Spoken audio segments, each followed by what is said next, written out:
ప్రభుత్వం ఏర్పాటు చేసి మా కాంగ్రెస్ పార్టీ ప్రభుత్వం నెల రోజులు ఎగ్జాక్ట్లీ నెల మీద 2 రోజులు అవుతా ఉంది. మొదటగా నేను మార్పు కావాలని మార్పు కోరిన మీలో చాలా మందికి మార్పు కోరి ప్రభుత్వాన్ని ఏర్పాటు చేయడానికి కారకులైన మీ అందరికీ కూడా హృదయపూర్వకంగా కృతజ్ఞతలు తెలియజేస్తా ఉన్నా. ఈరోజు మార్పు కోసం మీరందరూ ఎదురు చూస్తా ఉన్నారు. పరిశ్రమల్లో కూడా మార్పు దేని గురించి?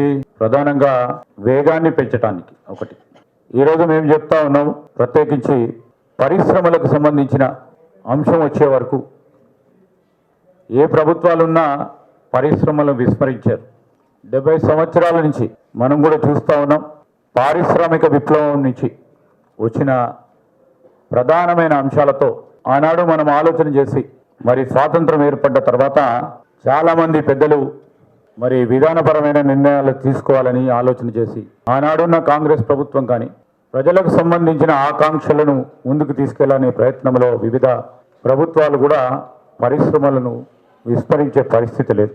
మనం చూస్తూ ఉన్నాం అనేక సందర్భాల్లో కూడా ఆ రోజు ప్రభుత్వ రంగ సంస్థలను పెంచితే తప్ప ప్రభుత్వానికి సంబంధించి ప్రభుత్వ ఉపాధికి సంబంధించి ప్రభుత్వ రంగ సంస్థలు మీలాంటి దిగ్గజాలు ఆ రోజు లేకపోయిండే.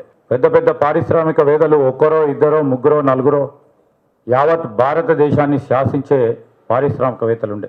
కానీ యువ పారిశ్రామికవేత్తలకి ఆ రోజు నాంది పలికిన అనేక అంశాల విషయంలో ఇండస్ట్రియల్ రెవల్యూషన్ కారకులైన అనేక మంది విధానపరమైన నిర్ణయాలు తీసుకొని ఆ భాగంలోనే మనం చూస్తున్నాం. మన హైదరాబాద్లోనే, మొత్తం దేశంలోనే కాదు, మన హైదరాబాద్ వరకు చెప్తా ఉన్నాం.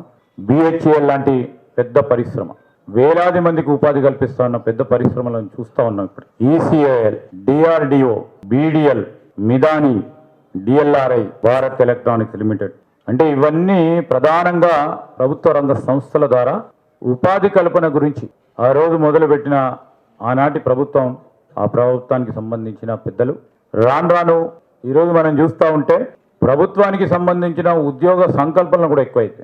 మేము చెప్పినాం మా మేనిఫెస్టోలో 2 లక్షల మందికి ప్రభుత్వంలో ఉన్న ఖాళీలను మొత్తం పూరించాలి అనే ఒక ప్రయత్నం చేస్తామని చెప్పినాం.